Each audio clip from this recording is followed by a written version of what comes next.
paksiw na bangus po yan. Okay? Kung mapapansin nyo po, may brown po ang bangus. So, pinirito po kanina yan. Tapos, yung mga aromatics, ginisa po. So, hindi po siya normal na paksiw na bangus. Normally, yung paksiw na bangus, kulo lang po yan. Pero ito po, ginisa po yan.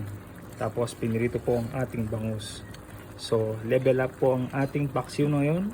So, kung gusto nyo makita ang full video mamaya or bukas sa isang araw, i-follow nyo po ang aming Facebook page, subscribe po sa aming YouTube channel, makikita nyo po ang full video tutorial nya.